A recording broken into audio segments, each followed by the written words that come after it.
welcome in, ladies and gentlemen, to Canada Games Park for a Saturday matinee here for Game 3 of the Para Hockey Series. So far, the Americans lead the series 2-0. Canada looking to get their get back. I'm Mitch Kane, joined alongside by Stefan Berube.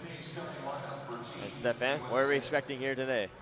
Expect the same thing that we've seen all series long. Obviously, Team Canada, they're going to look to avoid getting swept by their rivalries, but it's been a very fun series overall. Again, this has been a crucial series for the development of the sport. Just yesterday, we saw members of the men's team rock some black t-shirt that said "Here for the women's game," which was a very good sight to see. And obviously, both of these teams, they're looking to have a lot of fun to continue to grow their sport, but expect still a very fun matchup today. The upcoming Women's World Championship coming in August, but this was the final best-on-best chance that we will get to see before that tournament, as it's been a very fun week overall. Finally getting to see Game 3, the Canadians looking for their first win of the series, as those tough neighbors to the south, they had a strong game yesterday. Defeated the Canadians 5-0, where Lyra Doderlin recorded a hat trick in that one. The Canadians had a better offensive game than Game 1. They logged 13 shots, but just couldn't beat a tough goaltender in Hope Magelke, facing another new body day in Hope Bevelheimer, making her first appearance of the week.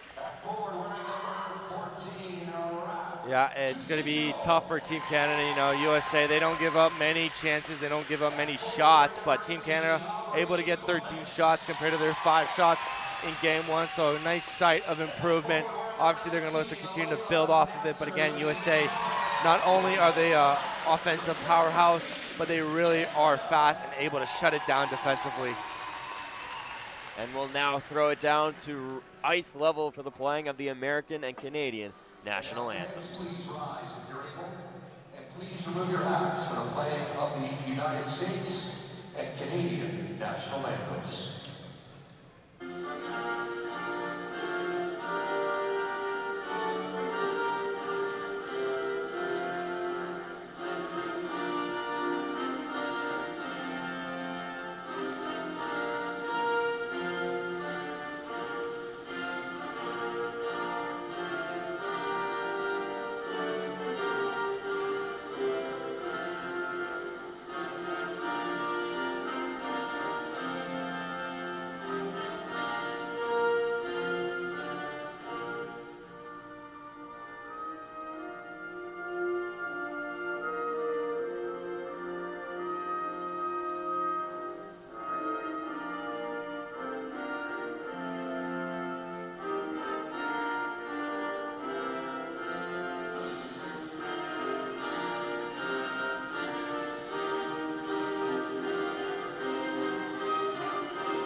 And now looking at the starting lineups for tonight's matchup in between the pipes for the Americans. Hope Bevelheimer making her first start of the series. The 48-year-old from West Jordan, Utah, gets the call between the pipes. On defense, number 19, Christy Gardner, and number 17, Aylin Zhang. Up front, it's the captain, Erica McKee, alongside Kelsey DeClaudio and Caden Herkenroder. For the Canadians, in between the pipes, Jessie Gregory. She started in game 1 of the series, an 0-1 record with an .857 save percentage in that game, stopping 12 of 14 shots. On the back end, number 25, Hadley Frittenberg, the 17-year-old from Timberlake, Nova Scotia, alongside Christina Picton, the lone goal scorer for the Canadians so far this week. Up front, it's Raphael Toussignon, Aubrey Clements, and Layla Nasser, the youngest active player in this series at just 15 years old, from Calgary, Alberta. The officials for tonight's game wearing the stripes: Matt Fersenbaum. On the lines, it's Eric Taylor and Noah Savarin. Well, here we go. One more game before the World Championship in Slovakia at the end of August. You got one game left. You've lost the first two. A lot to play for here for Team Canada. If you want to be able to compete for that gold medal in the World Championship, they're really going to have to come out strong and play their best hockey yet. As for the USA, they just got to keep what they've been doing. Game number 2 was an offensive explosion. After only coming away with 2 goals in game 1, they're going to look to continue to apply this pressure against this Canadian team. Should be a good one here to end the series off. The Americans scoring 5 goals on 20 shots in game 2 yesterday afternoon, as it was Lyra Doderlin who recorded the hat trick in that game. Another strong player for the Americans this week, Kelsey DeClaudio, scored that Michigan goal in game 1 and had a goal and an assist in yesterday's game.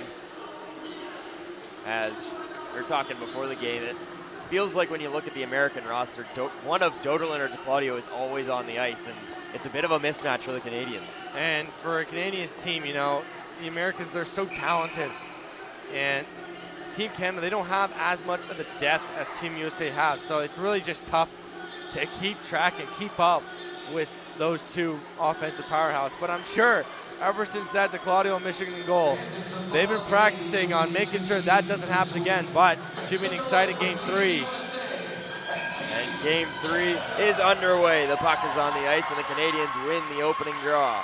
One benefit for the Canadians, Jessie Gregory back between the pipes as Canadians get an early rush. It's work to the weak side of the ice. Nasser will go in on the chase. Head coach Tara Chisholm called Jessie Gregory the best goaltender in the world, and she'll look to shut down the pesky Americans today, as the Americans will quickly work it out. DeClaudio works it over to the weak side, where it'll be stepped up on taken by Frittenberg. A late scratch for the Canadians. Emile Chiron-Pilote not in the lineup today, as this will be moved forward by the Americans. Herkenroder, she'll get across the line, fire it in deep, and go on the chase. Toussignon. She'll take it first as it goes behind the net, and she gets bumped off the puck by McKee in the corner. DeClaudio looking to work it free. DeClaudio gets it pinned up in the corner, looking for free space. It's just saucers it right out in front, looking for a baseball whack at it. That one didn't get through. Gardner's shot is blocked away by Picton. Picton goes between the legs, plays it open space, but it's going to be stepped up on by McKee. McKee cutting over the middle of the ice, circles back to the far side corner, slingshots it through, stopped away by Gregory off the side of the net. DeClaudio back on the puck behind the net. She loses control as Toussignon takes it away, but the Americans right back on the attack. McKee bashing away at it as Toussignon trying to hold possession between her legs, as it finally pops 3 for DeClaudio. Kelsey DeClaudio works out behind the net. She gets bumped into the boards. As the puck finally pops free for Picton. The Canadians looking to work it out. Picton saucers it through. It's blocked away for a moment, but Picton back on it. She'll circle back. She looks for options. The American captain hounding down on her as the Canadians have to reset and swing it back behind their own net, as it'll be Clements who picks it up. Clements runs into the boards as Frittenberg steps up and can't get it free of the line. DeClaudio back in on the attack. Here comes the Claudio behind the net. Ever so dangerous. Tries the wraparound attempt. Gregory there first to shut her down. McKee has a pin behind the net. McKee at the side of the net. Tries to jam it home. Gregory with another save in tight. Canadians having trouble clearing the line. Faraday firing a shot in. As from one leg, Toussaint trying to clear the puck. Canadians can't buy a change right now. This one will just be played in deep for Lyra Doderlin. Had a hat trick in game 2 yesterday. Picton makes a nice move to get away from Doderlin as Toussaint flings it over the middle of the ice, held at the line by the Americans. Here comes Doderlin to the left hand. Doderlin looking to spin back as she gets cut off into the boards and taken down on the far side. Doderlin takes another check from Clements as Clements able to get it out to neutral. But the Americans looking to go quickly back in on the attack. This one's chopped off the boards and back in deep as the Americans touch up on the delayed offside. Picton works it to the weak side. Alyssa White with a burst of speed across the line. White trying to fire a pass through, but gets blocked off, cut into the end boards. Here come the Americans the other way. It's Doderlin with the puck. Doderlin will go across the blue line. Tries to work in the blind spot. A great move to evade Darnley there. She gets taken into the far side boards, and it's going to be Alana Ma who picks up the loose puck, but she gets checked by Grucey. Doderlin will leave it up at the point for Faraday. Faraday, a pass right through to the slot. Was looking for Benassi on the far side feed. That one just outside of her reach. Doderlin takes it below the goal line. Works it behind the net. Faraday right into the slot. Looking for Benassi, trying to whack away at it. Gregory couldn't cover it up as that one goes right through the blue paint. White rings it all the way around the boards. It's going to be a race for it, but Grucey can't hold the line as the Canadians finally get it out. It looked like Gregory was trying to corral the puck and missed it, and it thankfully went wide of the net. Kirkpatrick just nearly avoids a big hit from White in neutral as this one will be played up for Ma, but just on the back shoulder as DeClaudio was able to get back in time. Robin Hill, she'll step up and move it forward as Robin Hill now takes it across the line. Hill getting bumped off the puck, trying to move it forward as it goes up to the point. Eberhard, she gets taken down. Puck still between the sled as DeClaudio will work it over to the far side. Hill has some space. Hill fires the the high shot in just over the target as Gregory went down on that one. DeClaudio gets bumped off the puck as she takes a big hit there from White, and White sprawling, trying to get it clear of the line. DeClaudio with a nice effort to hold the line. DeClaudio now finding some space, works it to the left hand, tried to get it through for the back door, looking for Herkenroder, but couldn't get it all the way through. A tip in front, couldn't get that one through as Gregory with the quick cover as the Americans hounding the Canadians through the first 5 minutes. Yeah, well, first whistle in this first 5 minutes, and it's been all USA, and that's because, again, we mention it every time, but it's the speed of the Americans, their ability to get to the puck first and get away from the Canadians. But for the Canadians, their key to this game is to really get their body positioning right. You're not going to be able to outskate them, so by getting the body position, you can cut the angle to where USA are trying to get to. The key in on the draw, as it will be taken away momentarily by the Canadians as Haley King tries to play to the open space. Gallagher applying the pressure on Souvigny. Souvigny has it stuck between her sled as McKee and Gallagher both whacking away, trying to get that puck free. This one's now played behind the goal line for the Canadians as Picton will scoop it up. Picton trying to move the puck out, but Faraday quickly on the attack. Catherine Faraday had a goal and an assist in yesterday's game. As this one's played to open space, it's going to be a race for the puck. Haley King trying to track it down. Delayed icing will not be called as getting there first will be Christy Gardner. She rings it around the boards. Picton stepping up at the blue line. She gets checked into the American bench, but Picton still with possession.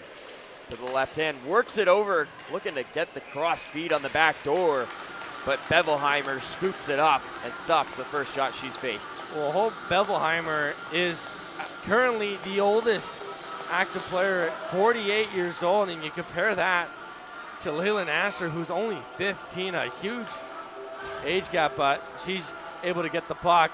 Might not be a busy afternoon for her, but she does the right decision by holding it on. These two teams are very different. You look at the makeups of them. The Canadians have 5 players under 18 years of age.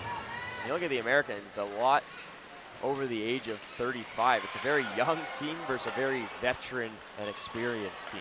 And the USA, they've been, again, you've mentioned, they've been together for a long time. And Team Canada, they're just trying to start their program very young, and they've got these young players hoping they can build a new core. So by the time it's 2030 and hopefully they're in the Paralympics, they can have those young stars, hopefully the young players still on the team and together with much stronger chemistry. Toussaint has trouble clearing the line, but it's finally whacked out for Clements. Clements looking to track it down, but cutting her off is Herkenroder. As she'll get to the puck first and move it up for DeClaudio. DeClaudio sees a lane on the far side, but has her pocket picked by Toussaint as the Americans work it through neutral. Bergie gets the center and fires it in deep behind the American net. Back on it first is Kirkpatrick. Chloe Kirkpatrick, a nice feed through the middle up to Herkenroder, as that one's deflected at the red line and into Canadian territory, as Bergie will be back first to it. Bergie rings it around the glass as she finds it all the way through for Layla Nasser, who just sends it down the length of the ice. This one will go for an icing call. Layla Nasser trying to give the puck a little push for her teammate Toussaint, but she just put a little bit too much power in. That leads to an icing, and now they can't get any fresh bodies on the ice. So an unfortunate break for the 15-year-old. Faceoff comes back to Canadian territory. Shots 3-1 in the early going. We're about halfway through the first period, as Doderlin gets tied up on the draw, and it's taken away by the Canadians. Bergie has trouble manning the puck as Spong will just ring it around to Toussaint. Toussaint deflects that one forward. Clements is able to get it out to neutral, as it's going to be taken right back by Robin Hill. She swings it to the far side. Doderlin across the blue line, just onside. Doderlin over the middle was looking for Benassi, but Bergie stepped up. Hill on the far side. Her shot misses wide on the short side, as that one jumps the stick of Rebecca Mann, but Doderlin, a nice effort to get back in time, hold the line, and send it in deep for Jamie Benassi. Benassi loses control of that one as it goes to the near side corner. Benassi, the Newtown, Ohio native, as it gets tied up on the near side of the ice. Taking it away is Benassi. Works in the slot. Doderlin a chance. Doderlin shot gloved down by Gregory. Well, the Americans, they win the battle. Benassi able to get the puck out of that battle. Doderlin sees that and cuts to the front of the net, and Benassi finds her. And a good shot by Doderlin, but Gregory with the snag. A nice pass through indeed, as finds Doderlin, who had the hat trick in yesterday's game. And Doderlin, I'm sure she wants that one back, maybe try and get it a little bit higher, but Gregory easily her best save of the night. And you can see how well she was able to stick down on the puck, get the right position, and get a better and more comfortable shot, and she did, but she just didn't put enough power, as Gregory showing why she is the best. Claudio gets bumped off by Picton, as Ma will move it forward for White. Here comes Alyssa White. She might have a chance on the break. Alyssa White to the right hand. She's in all alone, gets taken down. Will we see a penalty shot? No, not the call. Oh, that would have been nice, but instead Canada will get the first power play of this game. It'll be the 4th of the tournament. As of now, they are 0 for 3 heading into today. The Americans, 3 of 3 on the penalty kill, and they're even still looking for their first power play. But you see there, White using the speed and then forcing Kirsty Gardner to get a stick in the win, and that leads to a tripping. And so Canada will get an opportunity to get on the board first with a power play, and a good opportunity for them, as they've been heavily dominated throughout this first 10 minutes of play. Canada's power play hasn't exactly been on fire, to say the least. 0 for 3 so far in the tournament, looking to get something going here, as it's Gardner to the box, 2 minutes for tripping. Lanama takes it onside. As the Canadians looking to gain the blue line, just onside. That one's cleared down the length of the ice. The Canadians already 30 seconds vanished from this power play. Now for Canada, the key for them in this power play is zone entry. USA, they know they're the faster team.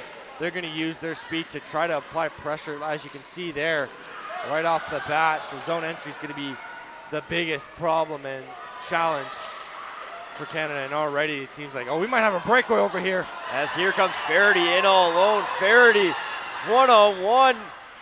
Fire a shot, great save, rebound on the side of the net. Doderlin couldn't tuck it home. Great save there by Gregory as she denies Catherine Faraday, who was looking for her second goal of the week. And Faraday, she was still in the Canadian zone trying to get onside, and the next thing you know, the Americans able to clear the puck, and then she finds herself on a breakaway, and even a 2-on-0. She's got all the time and space, takes the shot, blocker save by Gregory. And then you see Doderlin right there for the rebound, but she just couldn't jam it home. So Gregory with her biggest stop of the game. Americans controlling the offensive tempo here on the penalty kill, as DeClaudio will just ring this one around to try and kill more time off this clock. 43 seconds left here on the Canadian power play. Tie up on the far side of the boards as the Canadians looking to just clear the line. Dashing away at it is Herkenroder. As the puck finally comes free and it's scooped up by DeClaudio. DeClaudio towards the goal line. Don't give her room. Takes it behind it. Michigan attempt, she scores! Kelsey DeClaudio, her second Michigan of the week, and she scores again. Kelsey DeClaudio, what a beautiful goal. She does it again. This time she goes to the far corner, and a short-handed goal. And how about that? Taking a look at that again. I said it. Watch out. Maybe try to get a stick. Take a look at that. She picks it up even cleanly. Much more cleaner than the first time. And a beautiful goal there. And the officials are going to have a talk with head coach Tara Chisholm as Matt Fersenbaum goes over to the Canadian bench. We saw that replay. It's kind of hard to tell if that goes in. It might have hit the corner right on the angle. But regardless, we go to center, and the goal will count. Kelsey DeClaudio, another highlight reel goal. We'll definitely take another look at that on the next whistle, but right now it's a goal as it stands. The Americans strike first yet again as Kelsey DeClaudio shorthanded. And that will do it for the power play for Canada. Now 0 for 4 in the tournament. We'll talk about USA. They 4 for 4 in the penalty kill along with the shorthanded goal, as that's going to go for icing. May not, it does. Wow. Looks like Chloe Kirkpatrick had a lane on that one, but a quick call by the official. Well, let's get another look at that second goal, or that first goal if we could. See if that went in and see if it touched any of the net. You see DeClaudio, again, all the speed. She's able to create space, picks it up cleanly. And yeah, it hit the net cleanly.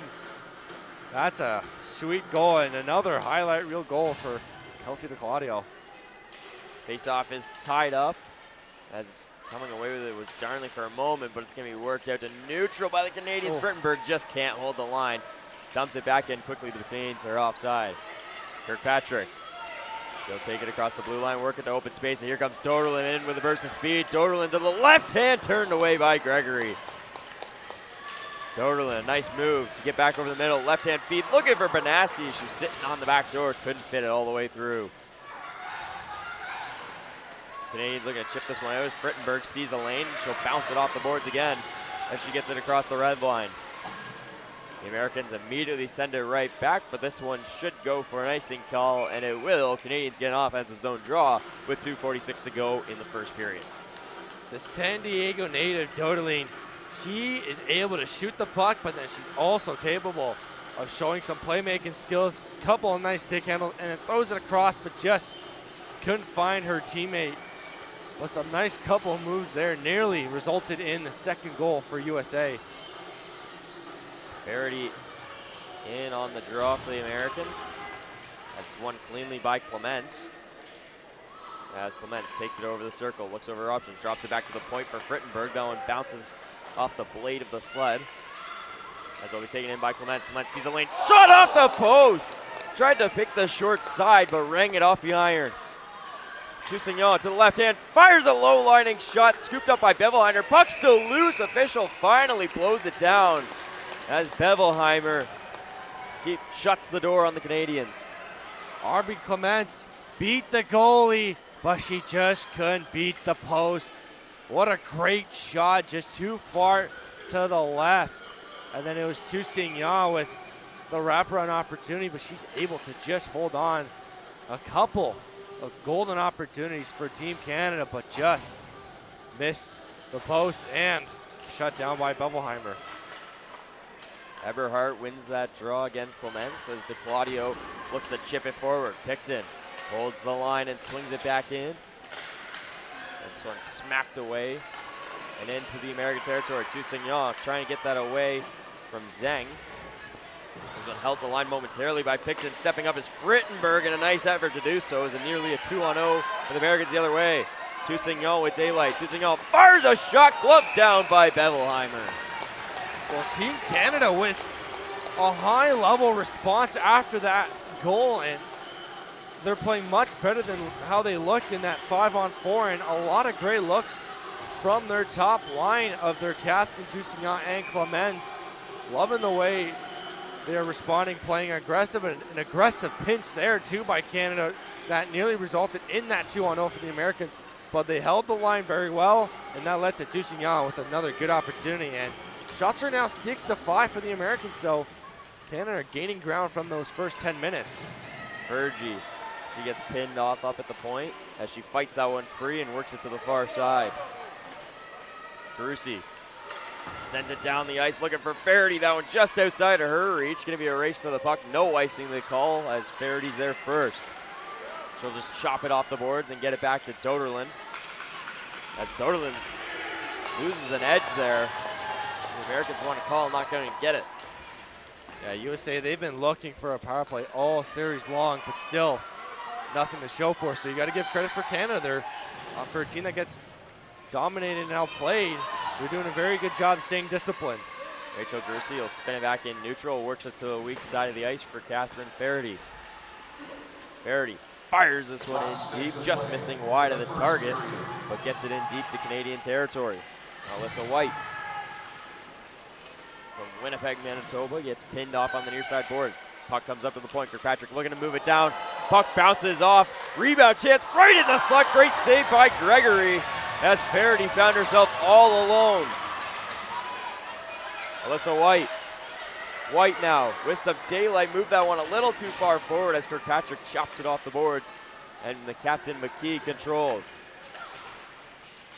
This one moved out to neutral. 25 seconds left in the first period as Spong plays to the far side corner. Canadians still offside here as it's a delayed offside, and this will be whistled down. It's coming all the way back to Canadian territory with 15.8 to go. Well, we take a look at that another 2-on-0. It's clear Faraday was looking past for her captain McKee, and Gregory was able to recognize that and get a glove in the way, and a big stop there by Gregory and a delayed offside. And Canada, they knew that was an offside, but they decided to commit anyways, and that leads them to having the face-off all the way back in their own net with 15 seconds. We'll see if that will come back to bite them. Americans loading up this line. It's DeClaudio, Doderlin, and Faraday all out there together. This one worked out to the far side. 8 seconds on the clock. Americans have to act quickly. And the Canadians look to just go for the pin on the far side boards. This one comes loose for a moment, but Faraday couldn't pull the trigger. Just not quite enough time, as that will do it for the first 15 minutes here for Canada Games Park. The Americans lead 1-0. And for the first 10 minutes, it was all Team USA. Canada got a power play, trying to turn the tide around, but USA continued their dominance by getting that shorthanded goal from a beautiful Michigan by Kelsey DeClaudio. But after that, ever since then, it was all Team Canada. They applied some good forecheck, got a lot of good looks against Bevelheimer, and Bevelheimer really had to be good on every one of those shots, and Team Canada, as of now, I believe they're riding that momentum into that second period. But once again, this is all about the development for para hockey.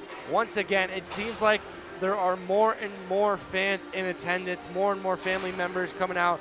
A very nice attendance to see all these families supporting their family members, all these athletes who've dealt with so much, and a very nice sight to see here in Canada Games Park. And so far, we've been treated to a very fun first period. Expect the same in the second. Two strong goaltending performances as well. Gregory stopping 6 of 7, and Bevelheimer stopping all 5, as both goaltenders over 40 years of age. Jesse Gregory is 40, and Hope Bevelheimer 48 years old, proving they can still do it at an elite level. But that will do it all for the first period. Make sure to join us back here in 15 minutes or so for second period action between Team Canada and Team USA. You're watching on Brocktv.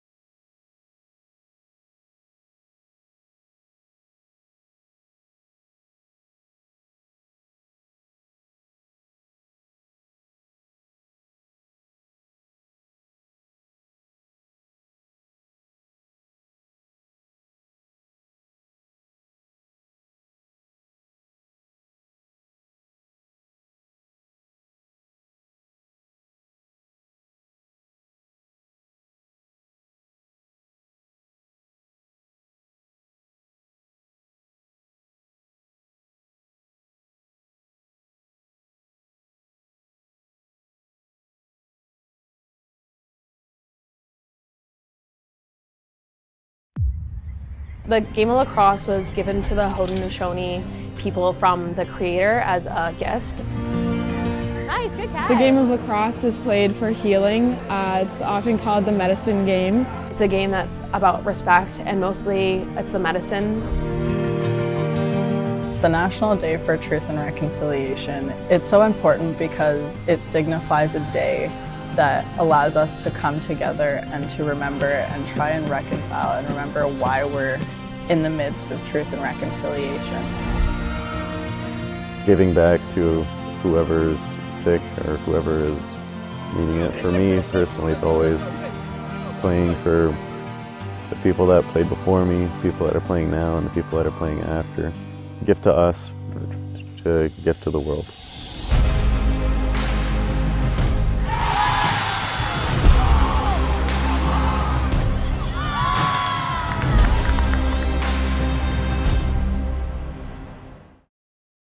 Rugby is definitely a unique sport. There's so many different aspects to it that not only physically but mentally, it definitely takes its toll on you. You get beat up pretty bad on the field, and it can kind of drag you down once you get back to school and through the week. Seeing big dudes run around and then talk about their emotions and stuff is something you don't normally see, and it's something that we need to see. We need to see people showing their emotion side, showing that it's okay to not be okay. I think just leading back to the rugby team, we're such a tight community that if you can have those open talks, then nobody's alone.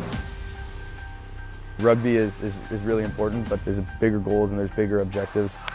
We've always wanted to be involved in the community, driving programs like this where we can actually see actionable and measurable impacts. Just try to do more than just be good athletes on the rugby field. We want to be good people as well. We're looking to help out in the community and to do something that's just a bit bigger than ourselves.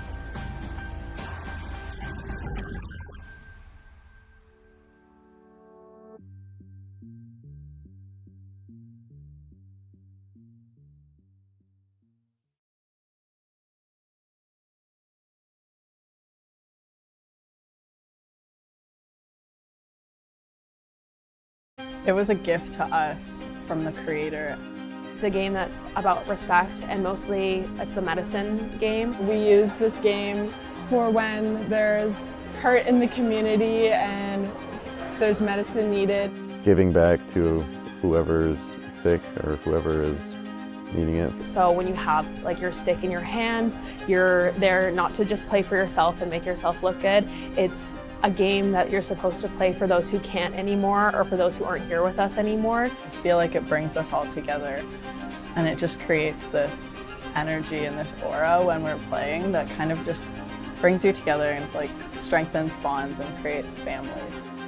Like when you step onto a field or you're just doing like wall ball or whatever it is with your stick, it kind of brings like more joy to your life. Well, I can't really explain what it means to me fully, but it really is a medicine game.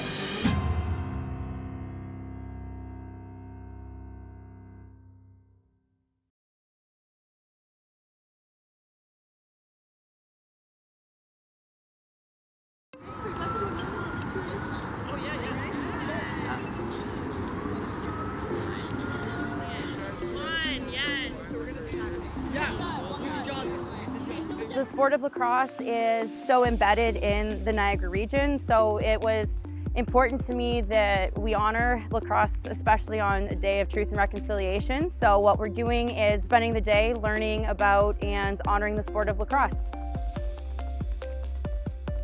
The game is really important to Indigenous people across Canada. Lacrosse is what they call a medicine game, so it is used to honor those who came before us and play for those who can no longer play. So if you guys just come out with an open heart and just give it your all, I think that'd be really appreciated, and I hope you guys have some fun. That was the right idea though. That was the right idea.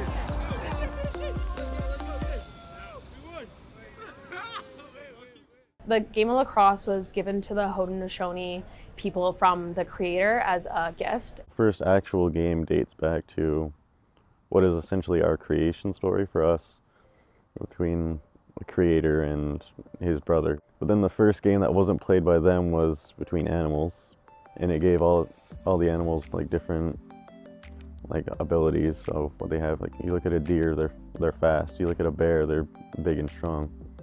Turtle, they can like handle anything really. The wooden stick was used to represent like our connection to the earth and animals and life. It's just a big difference in how the game has grown. Switching from wooden sticks to like what we use is plastic and metal shafts, helmets, gloves. Because before it was just a wooden stick, and that was it, a wooden stick and a ball. So much history has been lost in terms of just the way that, unfortunately, history has treated Indigenous individuals, especially in the Niagara region. It's important as we look to move forward together that we honor a sport that is continuing to grow. It's important to draw more light and awareness, bring more wants and desire to play the sport. I think a lot of people's goals now is to grow the game and then share that game that they were gifted. To us it's a gift, and we just want to gift that to whoever. Like going to high schools is for us a gift to them, because like I said, gift to us to gift to the world. Where's your dad? Where is he lurking?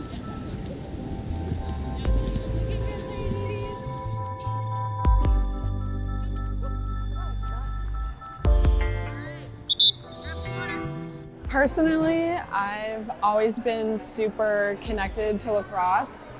I've played many sports growing up, but I always just loved playing lacrosse. I've always felt that it's just something that I want to do forever.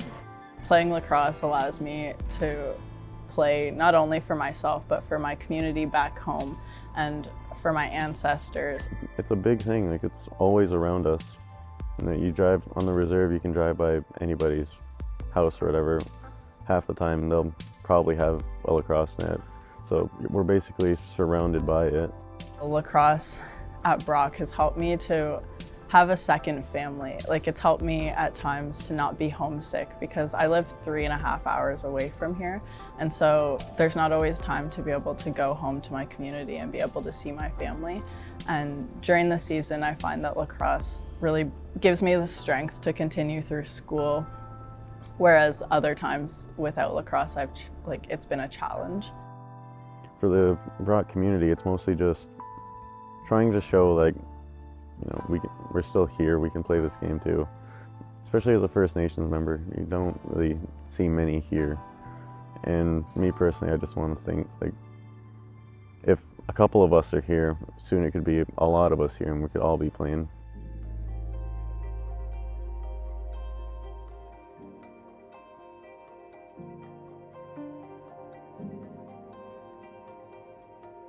The National Day for Truth and Reconciliation is a day to honor and respect the children and the survivors of those who didn't come home from the Indian residential school system in Canada.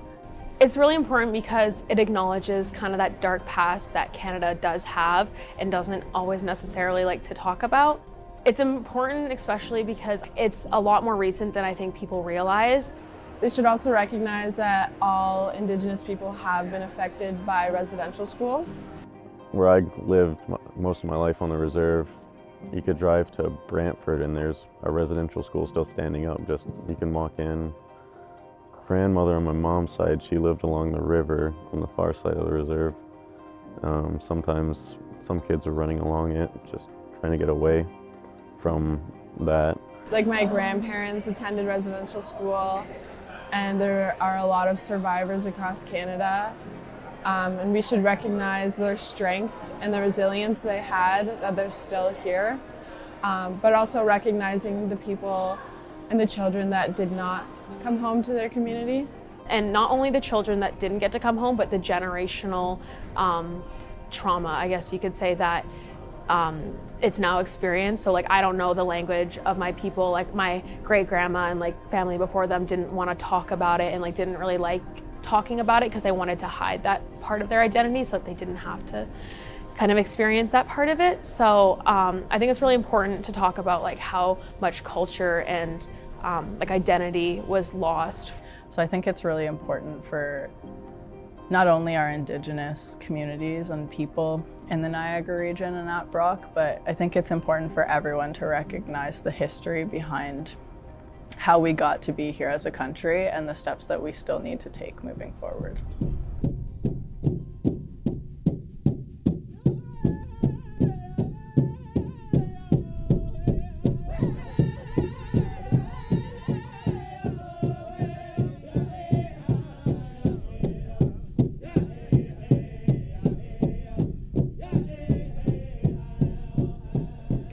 The orange jerseys is an idea we had when everyone started to talk about Orange Shirt Day and started to wear orange shirts on September 30th for Truth and Reconciliation. But I said they should get orange jerseys and they should play a game on that day. And then I remember last year he told me like, hey, we're getting orange shirts, we're getting orange jerseys. We're playing a game on that day.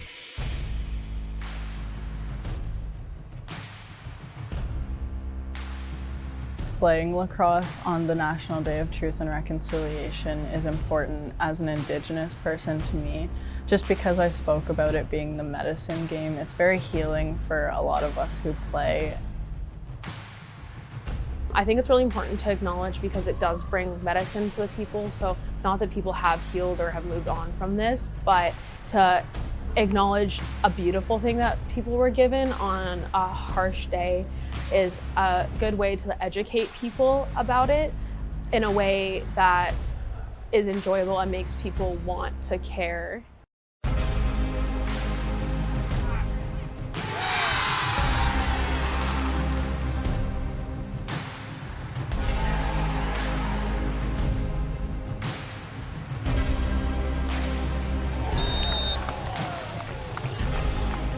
What makes me proud is that I can play the sport I love and I'm growing up with, and also like really have my heritage out there. And it just really shows like who we are, who we can be. I think it's important because it allows not only us, but everyone in the community to remember and to consider again why we're here. And this recognition is required for reconciliation. For me personally, it's always playing for the people that played before me, people that are playing now, and the people that are playing after. The kids that played then, now, and after I'm gone.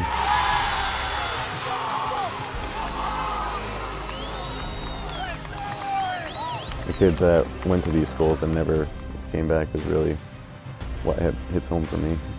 A lot of kids grow up thinking, and they can see these athletes and think, I can do that too.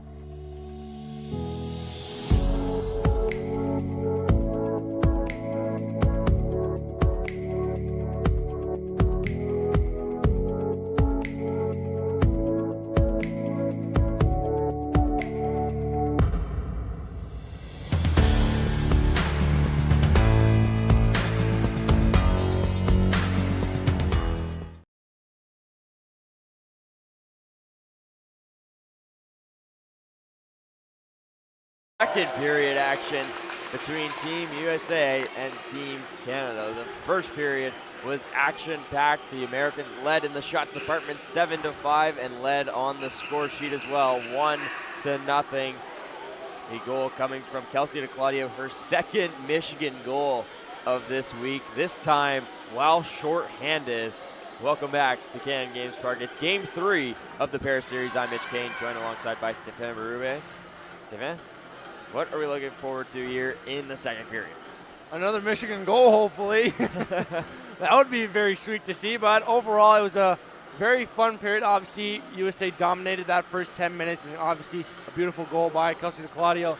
But ever since then, Canada showed a strong response and really starting to apply pressure and saw consistent opportunities, a lot of high-quality chances, high-quality shots from Clements to Signan. Hoping we could see more of that. Hopefully they could be more aggressive. But again, USA, they're still that same fast, skillful team. They're going to continue to use their speed, and now switching sides, it'll be a lot more difficult for Canada to get the change. So Canada really has to be efficient on getting the pucks out cleanly, avoid any icing, keep it very simple.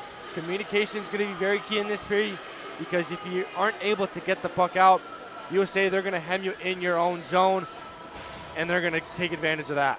We've seen the Canadians have some difficulties in the second period. As you mentioned, the long bench for the change. We've seen them get stuck out on long shifts, the Americans using their speed, all the stuff you've heard this week, but we'll see if that happens again. The Canadians looking for a response here in the second period as Jesse Gregory gets set to take between the pipes. Jesse Gregory played in game 1 of the series, allowed 2 goals on 14 shots in the 2-1 loss to the Americans. And between the pipes on the other side, Hope Bevelheimer, her first appearance of the week. The 48-year-old goaltender stopping all 5 shots in the first period. And the shots in the first started out 6-2 in favor of the Americans. The Canadians would respond, finishing the period on a 3-1 shot advantage. We'll see if they're able to carry some of that momentum here into the second period, as it's Doderlin against Clements on the opening draw to kick off the second period. Pucks on the ice, and we are away. Second period action live from Thorold, Ontario. This one's played in deep. It will go behind the American net as Kirkpatrick's going to be first to it. Kirkpatrick moves this up the boards. Frittenberg just holds the line. She steps across. Fires a low-lining shot in, but it's blocked in front by the Americans. This one clears all the way out, and here comes Doderlin. Lyra Doderlin, a breakaway chance. Great back check from Picton as she's able to shut down the leading scorer for the Americans. Doderlin looking to work it cross ice, but it's intercepted and blocked away by the Canadians as it gets cleared out to the line. Here comes a chance for the other way as that one deflects off the Toussaint's stick. It goes in deep to American territory. Kirkpatrick will be there first. She'll just go for the pin as she has some teammates come help her in the defensive end. Toussaint down to his stomach. Flings that one out in front, looking for a deflection maybe off Bevelheimer. But it clears up to the point as here comes Doderlin again. Nearly another breakaway chance. But the Canadians hold the line and play it back in deep. Kirkpatrick rings it around the board as stepping up first is Toussaint. As this one will get played near the Canadian bench, comes right as like Clements tries to fire a quick shot but misses wide on the short side. Verity moves this through the middle of the ice. Doderlin slaps away, and here comes Doderlin again. Another breakaway opportunity. Lyra Doderlin tries to go between her legs, gets bumped off the puck. That's another nice back check by the Canadians, negate the scoring chance. Canadians can't clear the line as here comes Faraday back in the offensive zone. She'll spin back towards the corner. Goes to the left hand, moves it to the slot for Dodelin, but couldn't get it all the way through as Toussaint now has a lane. Here comes Raphael Toussaint. She cuts it to the outside. She waits for some teammate help, and she'll cut it back around. There's a nice move there. It gets stuck between the sled for a moment as she gets hammered up at the blue line there by Dodelin. Dodelin spins, fires, sends this one to open ice as Picton has to act quickly with Benassi bearing down on her. Picton cuts it up ice, sees daylight, looks to get to center. She does, and will fire it right in on target as Bevelheimer will play it to the corner. Canadians are offside. Americans get a free clear here on the delayed offside, as it will be chipped up off the boards and knocked back in by White. White takes, but it's turned over to McKee, who flings it through neutral, but taken in by Picton. Picton will just move it in deep, go for a change, as Virgie comes onto the ice for her. Americans ring this one around the boards as Frittenberg has that one jumper stick, and it goes all the way down. No icing the call. Dodelin in a race for it with Virgie. Dodelin gets there first. She'll scoop it up in the corner. Moves it to the weak side, looking for Gallagher. That one just jumps through the neutral zone. Ma chips it up the boards. Held in by McKee. McKee looks for a lane. Fires a shot. Glove down by Gregory. Rebound still loose at the side as Gallagher plays it out front. A long-range slap shot in from the point is blocked away by the Canadians and sent down the length of the ice. This one may go for icing, but Alyssa White bearing down, trying to get the icing waved off, and she does. Alyssa White goes hard into the boards. There's a big collision there with Aylin Zhang, as it's tied up behind the Canadian net. That one's pushed forward by the Americans, but first there will be Ma. Ma gets taken down momentarily as Canadians with the pressure in the offensive end. Spong was looking for the back door for White, but gets blocked away by a body of an American. Stepping up is Virgie. She tries to get away from DeClaudio, and she does as Virgie's still on the puck. Look to circle it forward. She's trying to push it forward for Darnley, but the Americans take it away and will chip it up the boards. White takes to the top of the circle, works it back to the point. Ma quickly pressured by DeClaudio, and here goes Kelsey DeClaudio. She has a break chance, 2-on-1 with Gallagher. DeClaudio gets it over to Gallagher with the right hand. Back feed for DeClaudio, and a great save by Gregory as she denies the 2-on-1. Gallagher looking like she's going for that shot pass, throwing it on net, but enough for DeClaudio to redirect the puck, but this all went back by DeClaudio, able to get the puck cleaning out. As you take a look, a beautiful pass in between the blade of DeClaudio and Gallagher. See, she doesn't have the best shooting lane, so she throws it on net to where DeClaudio can either redirect it or be there for the rebound, but Gregory able to only allow that one chance. Puck just held at the blue line. The Americans just keep it in. DeClaudio now with some quick stick handling as she works it near the point. Tries to saucer that one through. Gets through to the back door. Virgie couldn't clear it, but Herkenrother couldn't get a blade on it. Toussaint gets taken down in the far side corner. Herkenrother trying to work it free. Clements takes possession of it for the Canadians as she'll work it out into neutral. Chips it off the glass, but it's intercepted by Kirkpatrick. And she'll try and spin it back quickly for the Americans, but it's taken away by Clements.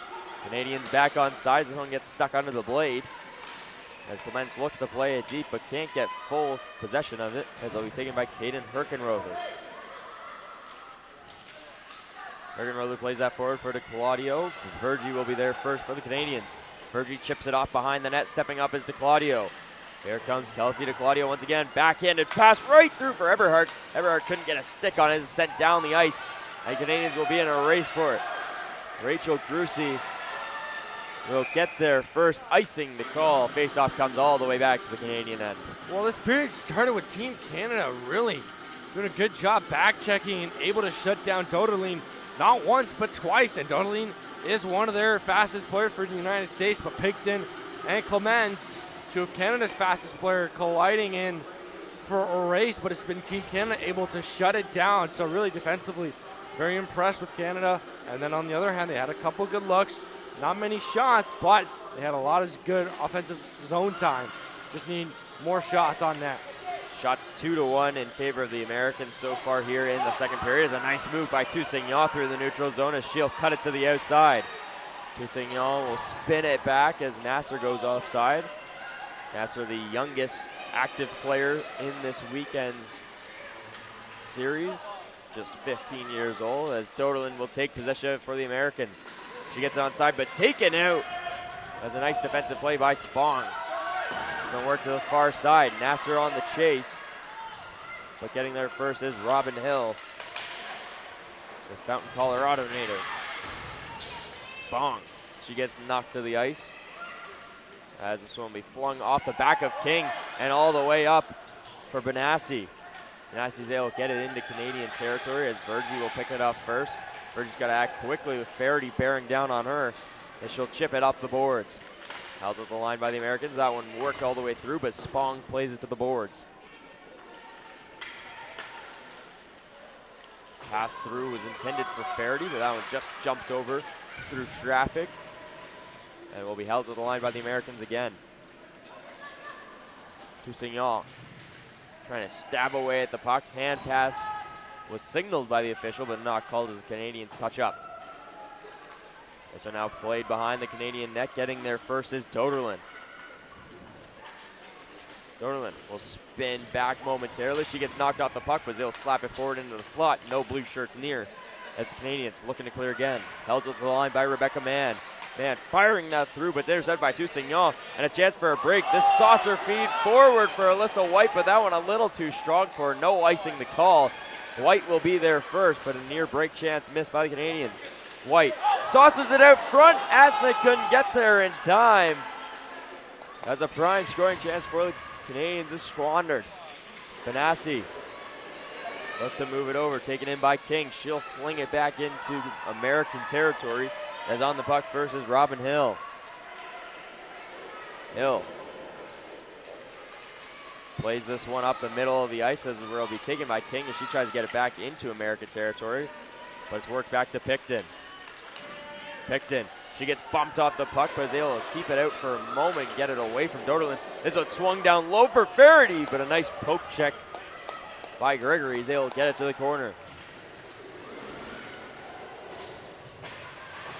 It's now worked right in front of the bench door for the Americans. As Picton lost control of it behind her own net with 6:32 to go here in the second period.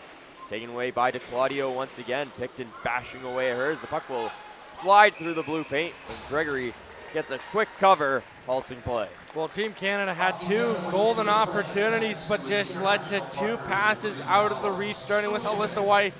Could have had a breakaway out of her reach. She took the puck into the corner, wrapped around the net, threw it in front of the net, and then acing right there, just behind her. She couldn't get the stick on the puck. So two missed opportunities there for Canada. Face-off taken by Gallagher as that one's played behind the net off the shot. As here comes Alyssa White. She'll move it right up the middle of the ice. That one on the back shoulder of Alana Maw, one of the two captains for Team Canada. As the assistant captain, Christina Picton, now steps up. Picton across the blue line, moves it over for White. Alyssa White, that one just jumps over stick, back on the puck. White fires a shot, she scores! Alyssa White ties the game at 1. Alyssa White gets her chance, and she does not miss. Able to get the puck, corral it back, and rip it home. She had 4 goals in the Women's World Challenge, and a good goal there. Ties the game up at 1 with under 6 to go. A much needed goal, and a good job there. She rips it, and looked like she went below the blocker armpit side, and she's able to squeak it through as USA's goalie, Bevelheimer, looked like she had a piece of it, but not all of it. Just able to squeak it through the arm and body, but here comes DeClaudio with a burst of speed. DeClaudio in all alone. DeClaudio, great move, and she scores! Kelsey DeClaudio silencing the Canadian fans, gives the Americans the 2-1 lead. She's got a short-handing goal, and now she's got an even strength goal. Kelsey DeClaudio does it again. using her speed, a good job there, and just using her strength. And she able to deke through Gregory.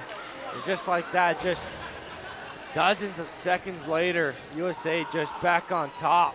What a response by the Americans. That was right off the face-off, just immediately offense coming from the Americans, and the happiness was still loud in the crowd, but Kelsey DeClaudio silencing that quickly. As DeClaudio finds her second of the game and third and fourth of the weekend. So now swept out by the Canadian, as it will be held at the line and played back in deep.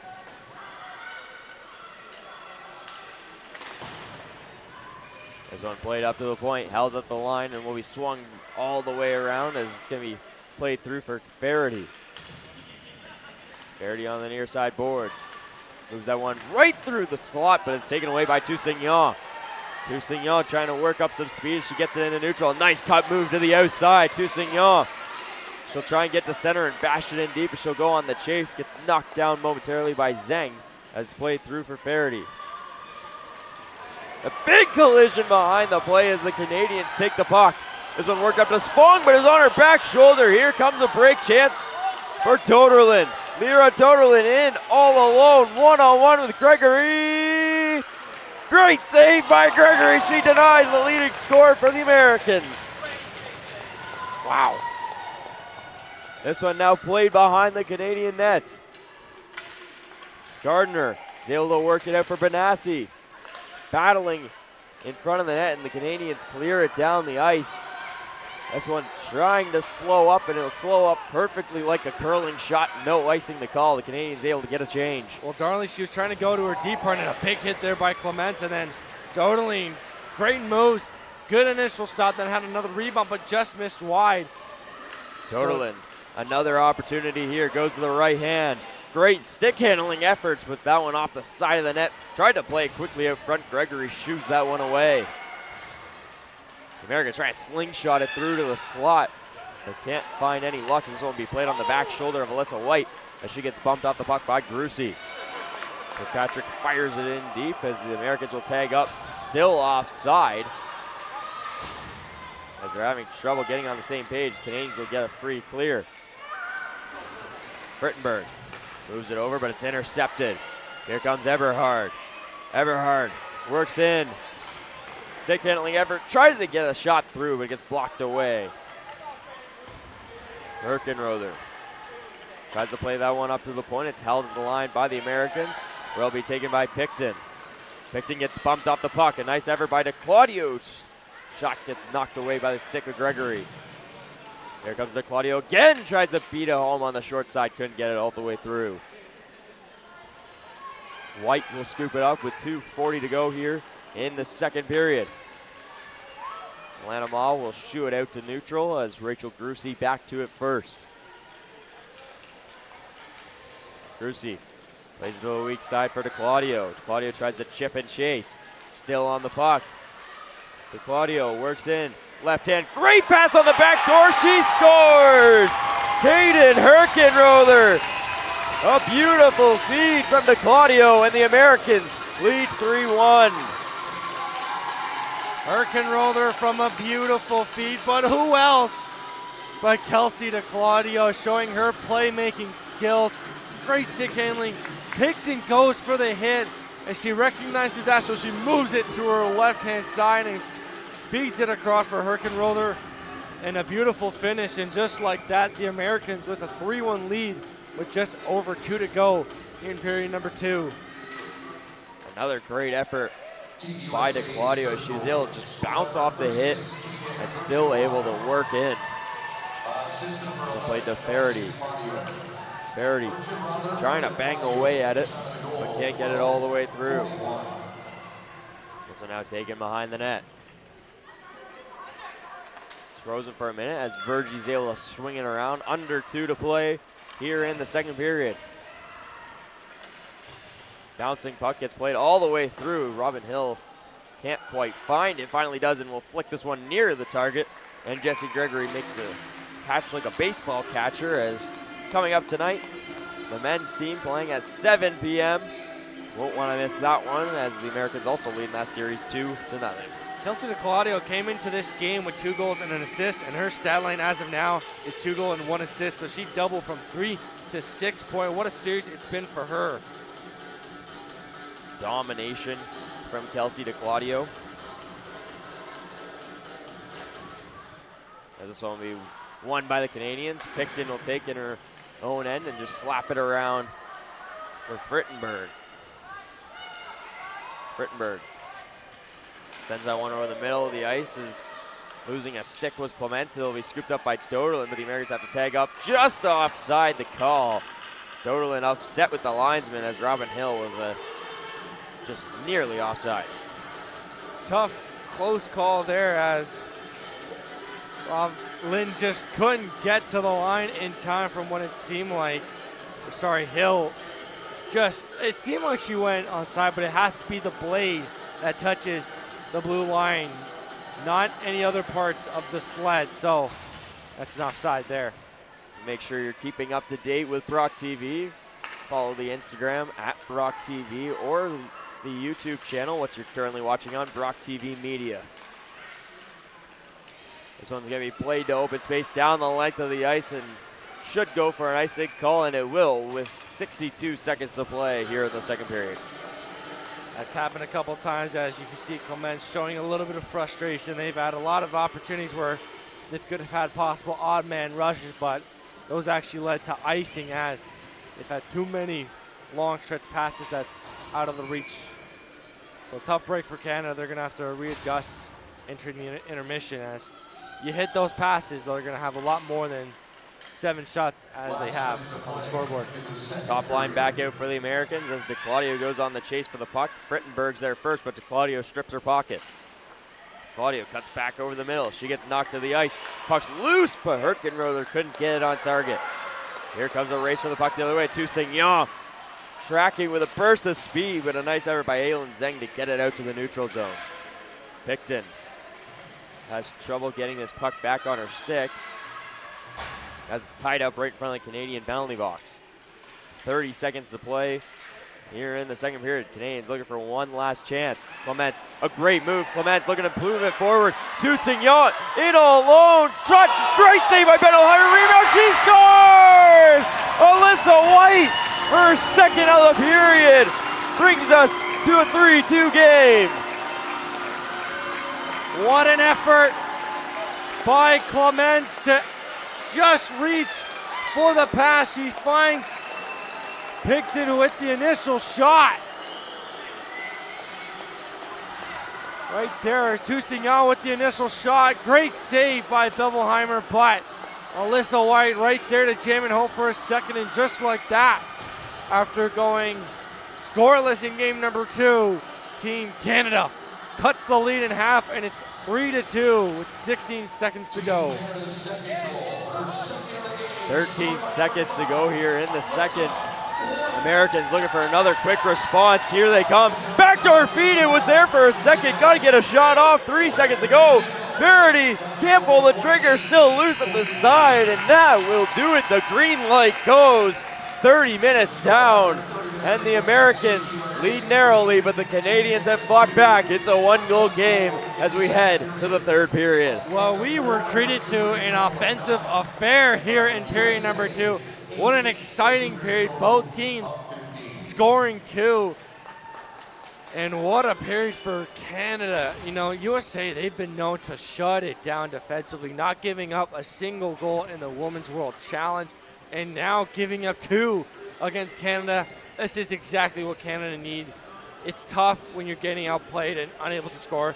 Now they're able to get 2 goals and cut the lead to 1 entering the second intermission. A much needed ending for Team Canada. Alyssa White leading the charge for Team Canada. Kelsey DeClaudio also leading the charge for Team USA. But so far, a fun game here in game number 3. Alyssa White, one of the many players under 20 years old on this Canadian roster, just 19 years old, but stepping up and leading the charge for the Canadians. 2 goals in the second period, able to bring them right back in this game. DeClaudio with 2 points of her own in the second period and 3 total in the game. We should be in for a fantastic third period here from Canada Games Park. After 30 minutes of play, the score is 3-2 in favor of the Americans. The shots 15-9 shots in that period, 8-4. Both teams exchanged 2 goals in the period. You won't want to miss third period action. You're watching on Brocktv.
Every single year, women in sport continue to rise. It's so cool to see the women's game finally get the attention that they deserve. We all support each other, and I've never seen that before. You know, let's keep looking, let's keep getting better, let's keep growing, right? It's getting there, but it's not there.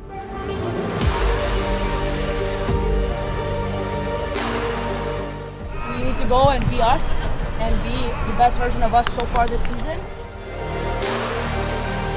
I love the acknowledgement of women in sports. I think it's only up from here. I think there's no limit on where it can go. There's not a single person in the world that can't see that this is really special, so I think there's no stopping it at all.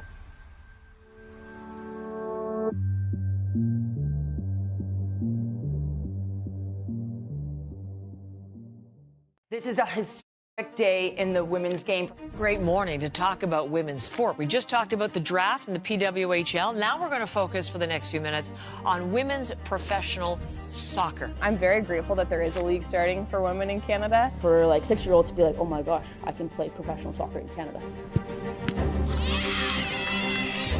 Rugby has been growing over the years so much. We have incredible teams and incredible national teams that do amazing things. Like I said, it's a new league, but the aspirations are huge. Women's pro sport is so new. Toronto, welcome to the W. First ever PWHL hockey game in Vancouver, a sold-out crowd welcomed the best in women's hockey. It's so cool to see the women's game finally get the attention that they deserve. Well, I think it's the biggest day in the history of women's hockey, I really do. Never thought I'd see it in my lifetime, and I did, and thank goodness.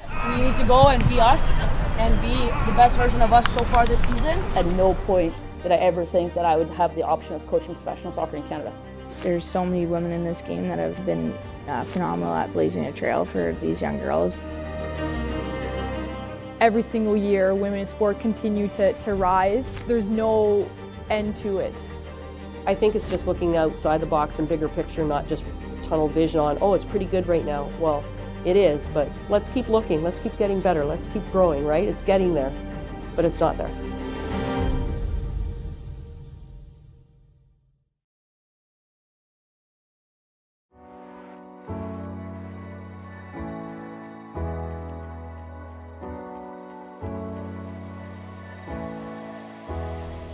I love the acknowledgement of women in sports. I think it's so important just for all the younger athletes to see what they can do.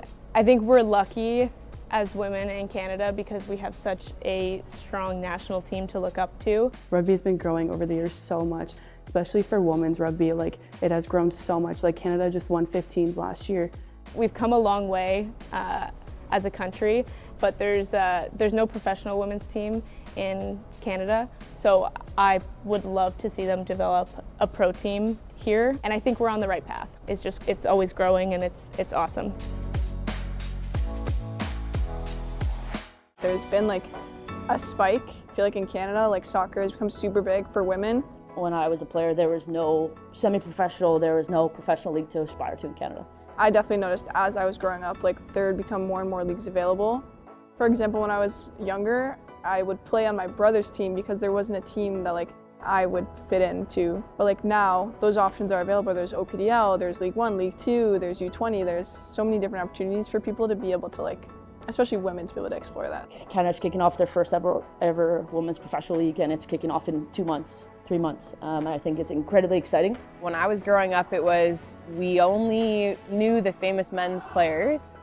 So I think it's a beautiful thing to see that these kids are able to look up to some women in their sports. Fast forward to where we are now, it's incredible how far we've come. Obviously, also saying there's still a long ways to go, but I think it's important to credit the progression that we've made. Honest to God, so since I was a player, you know, that's like 50 years ago. It's unbelievable. Within the last kind of like 5 years, the girls like minor programs have really been elevated in a different way. I didn't really start playing hockey, organized hockey, until I was about 12. My family, they didn't think it was normal for girls to be playing hockey. And there was a team that I signed up with my brother, and they wouldn't allow me to because I was a girl. Originally, I started playing ringette when I was younger because I didn't want to play with my brother. So now when I do go home and I see that there are girls teams for all the young ones, it's pretty cool. Girls that are coming up through minor hockey right now are coming up at the perfect time because you know, as the professional side grows, there's going to be more teams that come around, and there's going to be lots of room for them. Like, the opportunity is immense, and it's just not for players, but it's for officials, it's for medical staff and trainers and stats and analytics and equipment people, and like there's so much, and it's just so cool and so wonderful.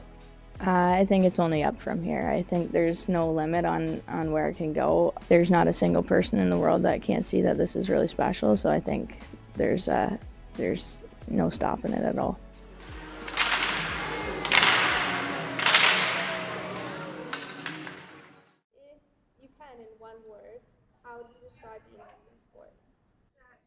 I would say at times difficult, but very, very rewarding.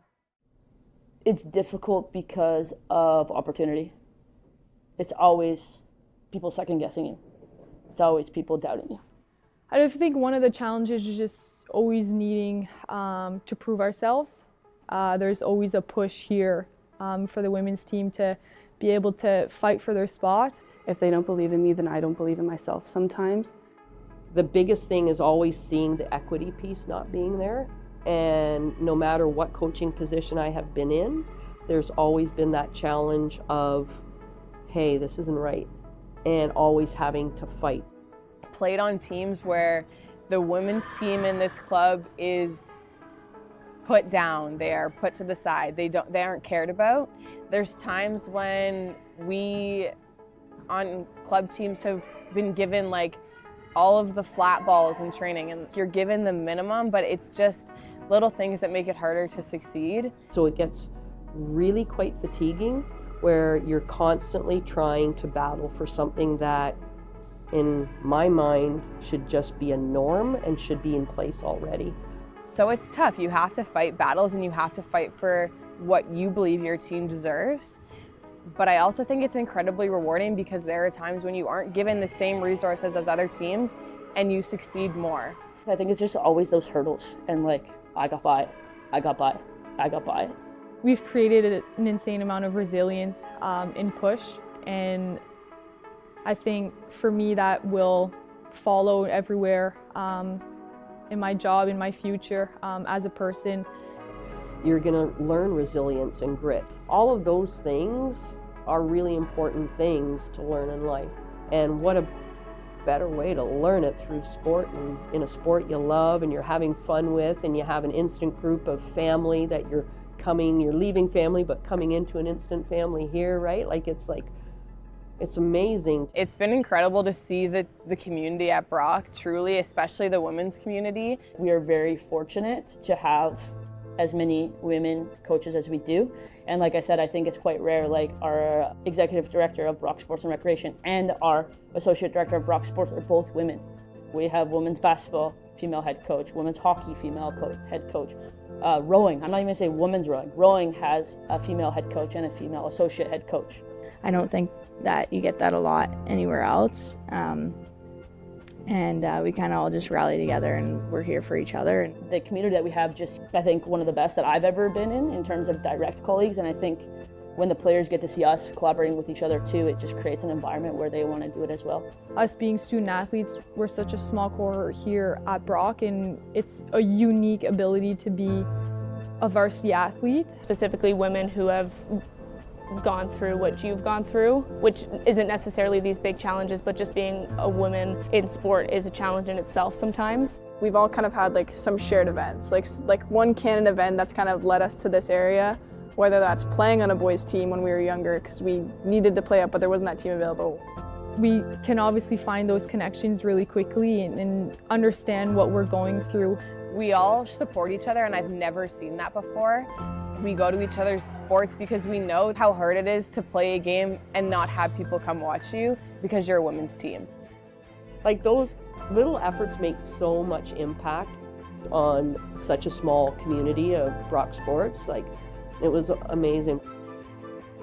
Supporting each other is the best way to kind of get out there, make some friends, and really just hone in that we are special here on campus.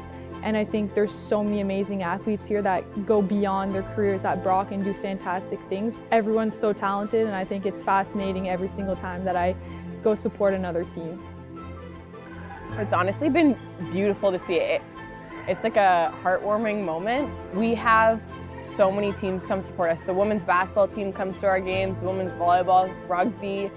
It really creates bonds and supports the teams, understanding that, you know, we're there for you and we know where you're at. I think it helps us to be better players and to just be better people, honestly. constant reminder that, you know, we belong here. Constant reminder that we can do just the same that the boys can. It might look a little different, but, you know, we're just as tough, we're just as mean. You know, we're strong, we're capable, and we're pretty badass, so I think that it's a really special feeling to, you know, be one of very many women in sport that are every day trying to prove someone wrong and blaze a trail for the ones coming up behind us.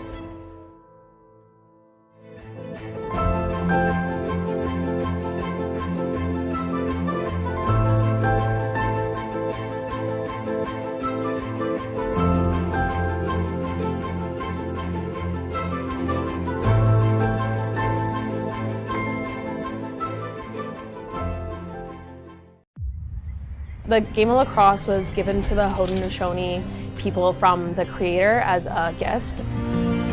Nice, good catch. The game of lacrosse is played for healing. It's often called the medicine game. It's a game that's about respect, and mostly it's the medicine. The National Day for Truth and Reconciliation, it's so important because it signifies a day that allows us to come together and to remember and try and reconcile and remember why we're in the midst of truth and reconciliation. Giving back to whoever's sick or whoever is needing it. For me personally, it's always playing for the people that played before me, people that are playing now, and the people that are playing after.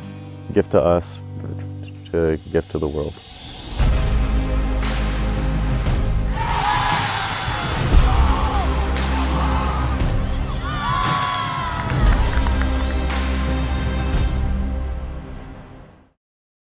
Rugby is definitely a unique sport. There's so many different aspects to it that not only physically but mentally, it definitely takes its toll on you. You get beat up pretty bad on the field and it can kind of drag you down once you get back to school and through the week. seeing big dudes run around and then talk about their emotions and stuff is something you don't normally see. And it's something that we need to see. We need to see people showing their emotion side, showing that it's okay to not be okay. I think just leading back to the rugby team, we're such a tight community that if you can have those open talks, then nobody's alone. Rugby.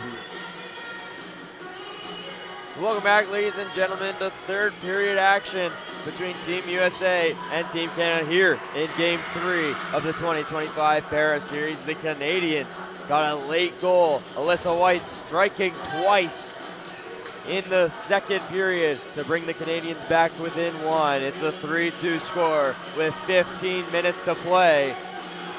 As both teams, the vibes are high here at Canada Games Park. I'm Mitch King, joined alongside by Stefan Berube. Stefan, how do the Canadians get the equalizer? Have fun.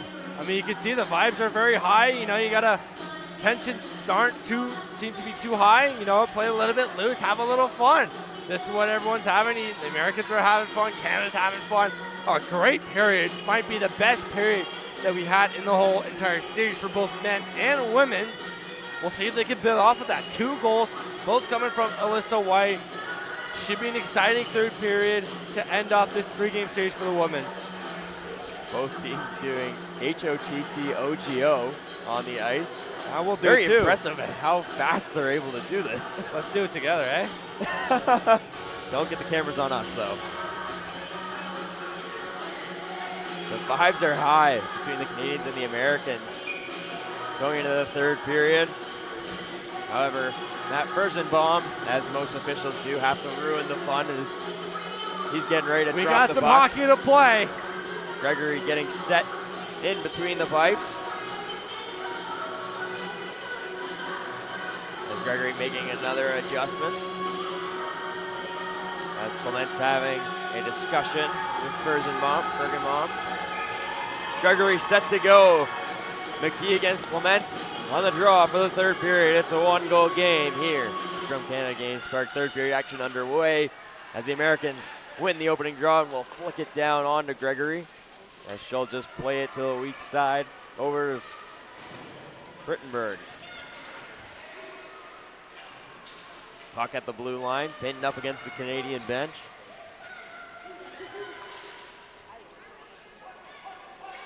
As it's tied up and will be slung towards Gregory, as Gregory will leave it off for Picton. Picton has an assist in this game. Got the assist on the first Alyssa White goal in the second period. And Picton also scored the first goal for the Canadians in Game 1. As here come the Canadians the other way. Toussaint has a chance. Toussaint with a burst of speed down the near side. She cuts towards the front of the net. In all alone, Toussaint tucks it. But a great save by Bevelheimer. She's able to shut the door on the goal line. Oh, Bevelheimer with her best stop of the game. It seemed like Toussaint might have shot the puck a little bit too early. She had Bevelheimer beat, but then she tried to sneak it. 5 holes. What a save by Bevelheimer to keep USA up top. Looked like that shot came from between her legs as she cut over the middle of the ice. Couldn't tuck it on the far side, so looked to try and confuse the American netminder and go between the legs, but Bevelheimer up to the task as she stopped 8 of 10 so far today. And a nice move by Toussaint to really stay patient, get it to her left side, cut around the defenseman towards the net, and gets a really good chance. And so far Canada with a jump start already with 2 shots here in the third. We saw that yesterday in yesterday's game. The Canadians had 2 quick shots around the same time frame in roughly the first minute, but then didn't have another shot the rest of the period. Canada looking to keep the intensity high today as they're battling in a 1-goal game. Puck squirts free momentarily as Doderlin will swipe it forward. Goes into American territory as Spong makes a nice move to evade Catherine Faherty, who's bearing down on her. Americans are offside, have to tag up on the delayed offside as Asnick will go behind the play. Asnick slaps it off the boards as it comes up quickly, but here comes Doderlin. Doderlin goes between her legs, moves it down to Faherty. Faherty with the right hand, fires a shot blocked in front by Virgie. Ma, Alana Ma goes hard into the boards as she moves it over the ice to Alyssa White. White with 2 goals in the second period brought Canada within 1. Doderlin holds the line, looking to move it forward, but it's blocked away by Asnick. Doderlin trying to slap it forward as she gets pinned along the Canadian bench. Puck squirts free momentarily as Alana Ma is able to slap it out to center.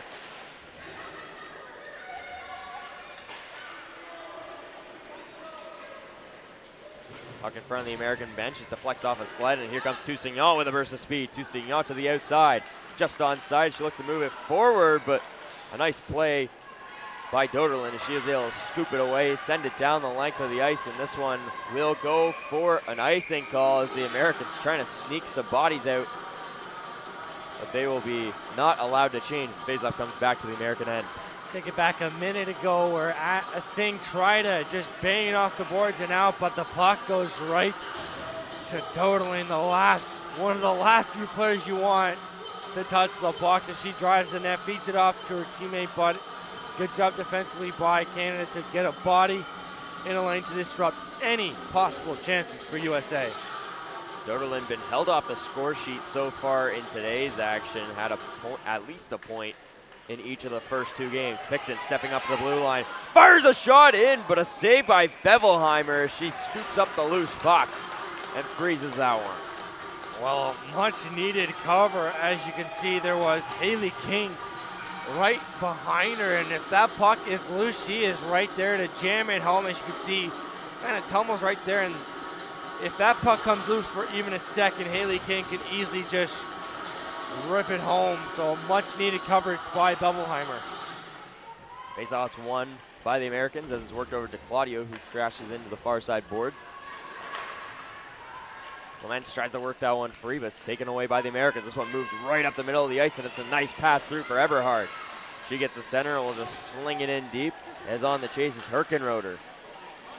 Picton with a nice effort to get that puck away from the danger zone, but scooping it up quickly is DeClaudio. Canadians trying to chip it out of their own end as DeClaudio looks to work it in deeper. Comes back to the point for Zhang, who has that one blocked away, and Toussaint is able to cut her off as Picton sees daylight to the outside. Here goes Christina Picton to the outside. Picton with a burst of speed. She'll hit the brakes right near the blue line as DeClaudio bearing down on her.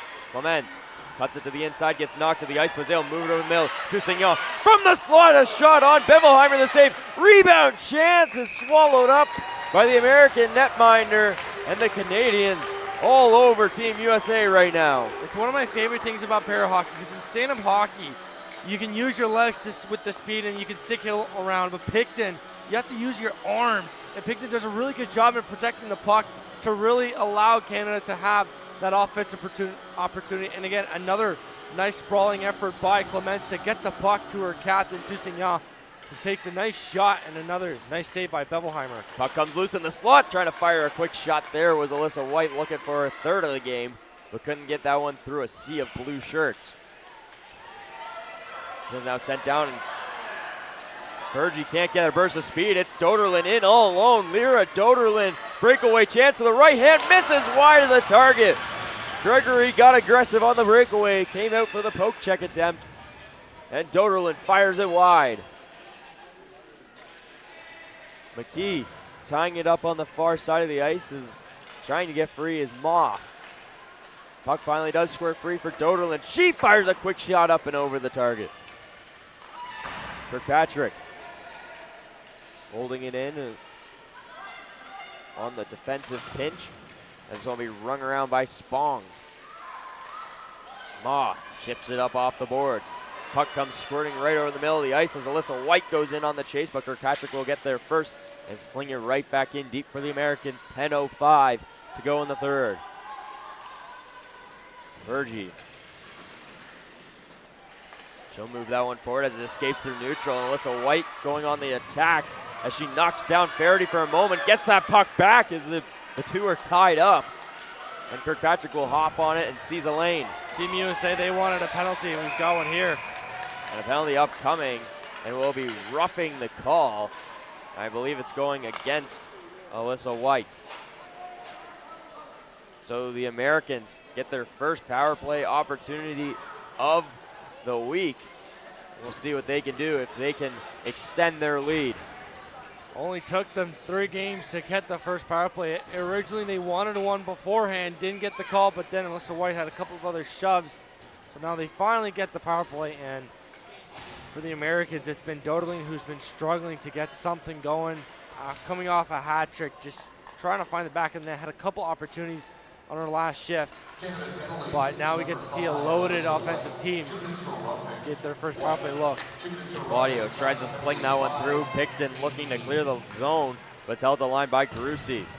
Eberhard swings it down to the corner for DeClaudio. Do not let DeClaudio get behind the net. DeClaudio gets cut off by Picton as she looks over options. Picton aggressive on the attack here, not allowing DeClaudio to move freely at all. DeClaudio looking to get behind the net, but Picton not allowing her any free space. Herkenroder, she'll leave it off for DeClaudio. Claudio hits the brakes and goes the other way. DeClaudio, a nice move to evade one, evade two, moves it to the slot, but it's intercepted and sent down the length of the ice. 1:10 remains on the penalty to Alyssa White. DeClaudio able to get through 2 bodies, but then Clement's able to just intercept that pass. Big hit behind the play from Clement. She's got to get her other stick as she lost it momentarily, and a nice play by Toussaint to break it up momentarily, but here comes DeClaudio. 3-on-2 chance for the Americans. DeClaudio to the left hand, tries to cut it in, a chance right in tight. It's stopped by Gregory and goes behind the net. Verity, she gets bumped off the puck by Clement. Coming in with a head of steam. DeClaudio looking to work up some speed, trying to get it in tight. Gregory flailing with the stick, trying to get it covered up, and she finally ends up on top of it for a stoppage of play with 28 seconds to go on the power play. Well, again, Canada collapsing in the zone, not giving much for DeClaudio to work with. They're giving her the open space in the outside, but the second she tries to attempt to skate it herself or try to move it to the center ice, there's either a stick or a body in the lane, so good protection there by Team Canada on this penalty kill. Puck is knocked back by the Canadians. Virgie looking to clear, but she gets taken down by Benassi. Virgie will chip this one up the boards. There'll be a race for the puck. Maw is there first. Maw looks to get to her strong side and sends it down the length of the ice, and that should just about do it for the American power play. 0 for 1. This one's rung around for Benassi, back to even strength. It's kept in by the Canadians for a moment and is having trouble clearing. Now it deflects off of Maw. And we now move forward. A race for Doderlin. No icing the call as Spong will have to get there first.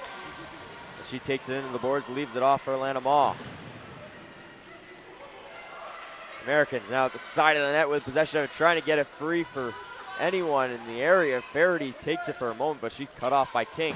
As will be chipped off the boards and out. This one will go for an icing call. Canadians won't be able to change unless Alyssa White beats it there. No icing the call. Alyssa White is there first, but jumps over the puck as Rebecca Mann cuts her off. King applies the check right in front of the Zamboni door, but here come the Americans the other way. It's a breakaway chance. Jamie Benassi in all alone, picked it on the back check. Benassi tried to slow it up, but it's taken away by White. Great back check by the Canadians. Maw chips that one forward. It'll be taken in by Hill as King can't get there first. And Atlanta Maw will spin it back in her own end. Has trouble getting possession as she gets bumped off the puck and it's sent down into the American end. Will it go for icing? This time it will, with 6:23 to go in the third. Well, how about Christina Pinton? What a defensive showdown she has had today. It nearly seemed like there was a 2-on-0 for the Americans with Benassi and Doderlin. But she just goes for the body and shuts it down, and then Canada, her teammates, able to support her and get the puck out. 6:22 to go here in the third. Americans still lead 3-2. Canada already with 5 shots here in the third period. The Americans with 3. DeClaudio behind the net. DeClaudio cut off this time. Not going to be able to get the Michigan off. Claudio bumped off the puck as it swung down low for Herkenroder, right out into the slot. Eberhardt, a shot, she scores! Madison Eberhardt extends the American lead. It's now 4-2. A big insurance marker for Team USA as they're able to get the puck out of the boards into the slot. And a nice pass by Herkenroder. What a day she has had. She's got a goal and now a big assist. She gets the primary assist on that goal, and that gives her team a big 4-2 lead with under 6 to go. Canadians now in a hole with under 6 to play. Claudio gets free momentarily and slings it into the offensive end.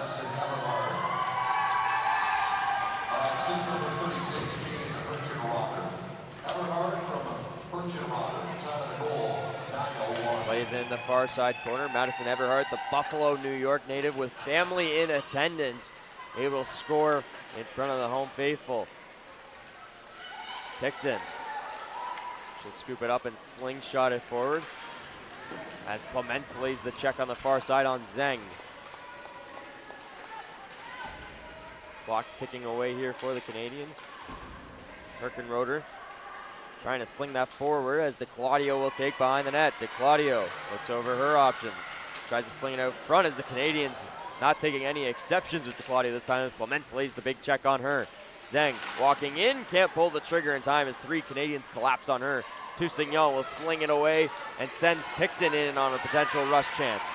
Picton trying to bear down, but Herkenroder gets there first, but plays it right to Clements.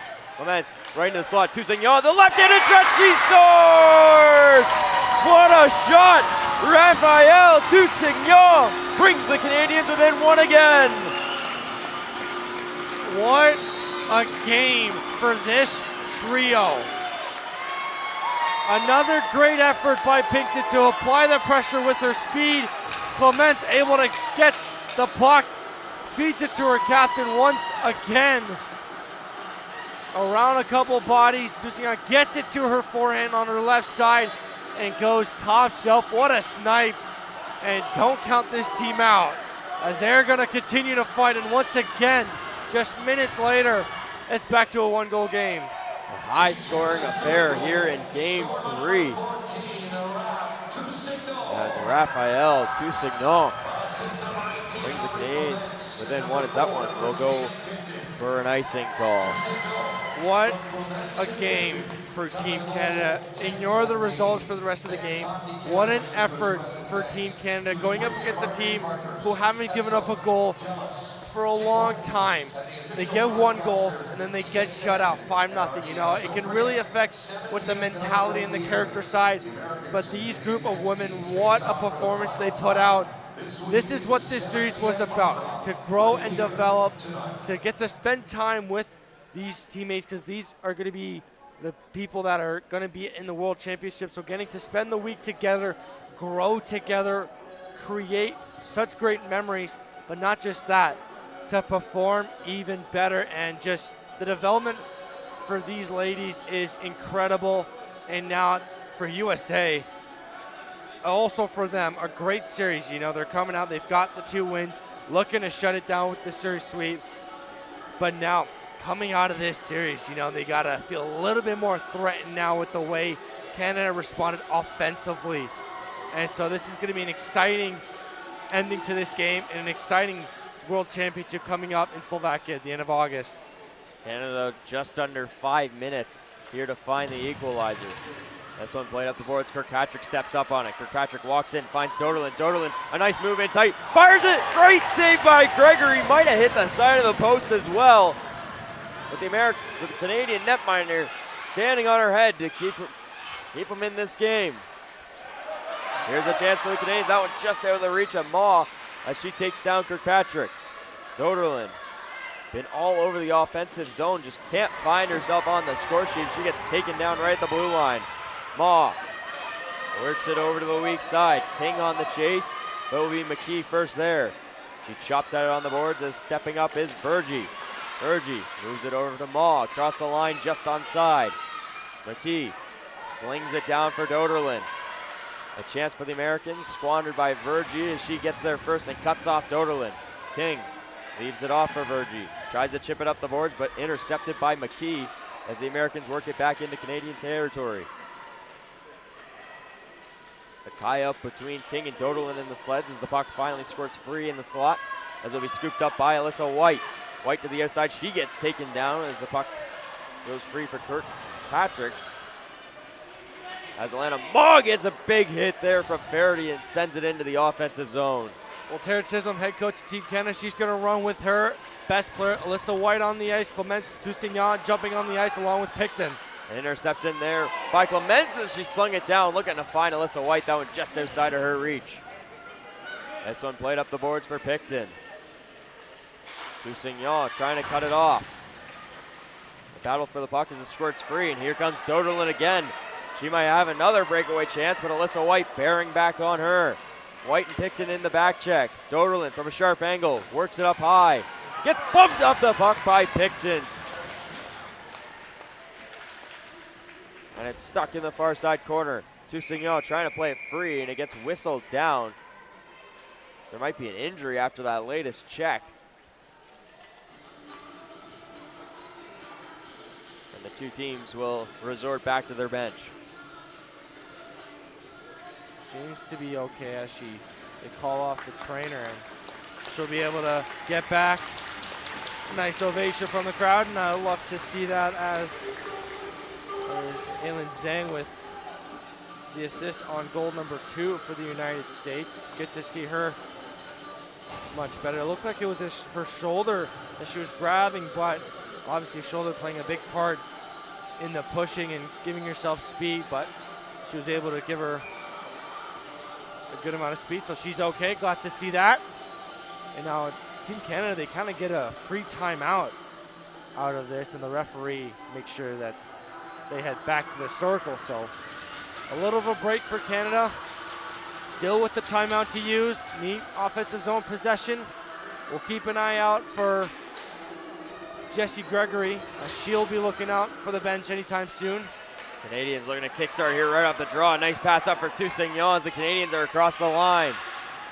Gregory is coming to the bench. Toussaint looking to work it out in front. Has troubles getting it free as DeClaudio takes her into the boards, and DeClaudio goes for the pin on the glass. We reach the 2-minute mark as Gregory is back to the bench. 6-on-5 for the Canadians. DeClaudio slings that one forward, held up the line by Picton. A nice move to get it over the middle of the ice, but it's intercepted by the Canadians. Virgie fired a shot in, but it got blocked away. Might have been by her own teammate. As the Canadians have to reset in their own end. Picton sends it across for Maw. Nearly lose control, but able to get it up to Toussaint. Toussaint with a burst of speed on the near side. She's looking to work on McKee. Captain on captain. As Toussaint gets taken down in the corner. Claudio overskates that puck as it gets stuck on the Zamboni door. As the battle for it now tied up in the corner. 1:21 to go in the third. The Americans flick this one out as it will get back to neutral territory. Alyssa White scooping it up first. White's got to act quickly as Herkenroder is bearing down on her. Puck comes free for a moment as the Canadians look to move it forward. McKee looking to sling that one towards the front of the net, but can't get it into the Canadian end as that one's turned over in the neutral zone. The Canadians now a chance the other way, but it just jumps the stick of Alana Maw. Now we sent back into Canadian territory. Final minute, under 50 seconds to play. Verity has that one taken by Picton. Picton cuts to the outside, able to get it up for Maw. Here comes a chance. 2-on-1 for the Canadians. Toussaint on the near side. Fires a shot, missing wide on the short side. Canadians stepping up. Virgie at the line, trying to get it free from Doderlin. Doderlin trying to get it to her teammate. It comes over towards the slot. Canadians having trouble maintaining. This one sent down the length of the ice, but it will go for an icing call with 20.3 seconds to go, and a timeout will be called by Team Canada. Well, Team Canada were kind of stuck in the neutral zone for a bit, but they never gave up. You know, Team USA had a lot of opportunities where they could have just sent it home, but the pressure, obviously when there's 6 bodies on the ice, you want to make sure there's always someone on the puck, and they were still very aggressive, pushing the Americans to get rid of it and not give them any time and space. But now it's an icing. They get an offensive zone face-off. a big, much-needed break for Tara Chisholm's top players as they were out there for over 2 minutes from what it seemed like. So big face-off coming up. Canada's got a lot of confidence. They're feeling very good about themselves. And that's exactly how you want to go into this last face-off. Crowd is loving it. A great turnout once again. Really a sixth member on the ice for Team Canada as they get a big push from the crowd. We'll see if it helps them here. The Canadians need the face-off win here. It's taken by the Americans and sent down the length of the ice. This one needs to slow up for the Americans. Will it in time? No, it will go for another icing. The Canadians, one more shot to go with 11.5 seconds to play. Maybe had a little bit of time and space, but you want to get it out, but just a little bit too much power in it. De Claudio in on the draw against Clements. 11 seconds on the clock. 4-3, the Americans lead. Faceoff is tied up. Puck's not coming free. Canadians whacking away at it, trying to get it towards the slot. It will be scooped up. And shot on target, near chance for the Canadians. It's played to the corner, and that will be all. The Canadians try and fight back, but the Americans complete the sweep as they hang on to take game 3 by a final score of 4-3. What a game for Team Canada. They get a standing ovation from the crowd. What a beautiful effort from both sides of the ice. Team Canada showing a lot of character here in this series. What a series it was. Very nice turnout for the girls, and again, this series, a huge step in the development of women's para hockey as they attempt to make the 2030 Paralympics a fun series. What a way to end it off for the women's. A big win for the USA. They shut it down defensively. We were treated to by far the best game of this series. Saw some offense, saw some defense, a couple of nice saves from both goalies, a couple beautiful goals, Kelsey Claudio a couple times, but even from Canada. But overall, a fun way to end this series for the women's. The Canadians showed great fight in the third period. Final score in the third period was 1-1, both sides tallying a goal. The Canadians outshot the Americans 6-5 in the final frame. And I mean, what can't you say? We got Alyssa White showing a lot of fight for the Canadian side. Raphael Toussaint getting the goal to bring them back within 1 with 5 minutes to play. A strong effort from the Canadians as they were so close to taking down the Americans. But that will do it for the women's side of the 2025 Para Series as the Americans complete the sweep. Well, Stéphane, I'll now ask you for your 3 stars of the closing game from the 2025 Women's Para Series. Well, obviously there's a lot of star power for Team USA, but this one player turned out to have a huge contribution to USA success. The 2005 Allison Park native, Kaden Hergenrother. What a performance. She had the 3rd goal for Team USA that would technically be the game-tying goal, but then she had the primary assist on what would turn out to be the game-winning goal. A huge contribution offensively and played out a big part in today's win. As my 2nd star, we go on the other side, Alyssa White. What a performance. She got it going for Team Canada with the 1st goal, and then along with the 2nd goal that really gave Team Canada motivation and confidence going into that 2nd intermission. She played out a big part, scoring 2 goals. She gets my 2nd star, but 1st star had to be Mrs. Michigan, Kelsey DeClaudio. Not only got 2 Michigans this week, but added a 2nd goal to her total along with an assist on the Kaden Hergenrother goal. She had 6 points in these 3-game series. What a series it was for her, and she played a big part in today's win. 3 great selections as always. Hergenrother, a big game. The 20-year-old from Allison Park, Pennsylvania. And then Alyssa White, just 19 years old, but such a big factor in today's game. Was able to bring the Canadians back in, and we had only seen the Canadians score 1 goal throughout the first 90 minutes of this series, but able to score 3 today, 2 off of her stick, a great performance. But the #1 star, as you mentioned, Mrs. Michigan from Plum, Pennsylvania, able to strike once again, 6 points in the 3-game series. She had a great showing once again here today, scoring her 2nd Michigan goal of the tournament.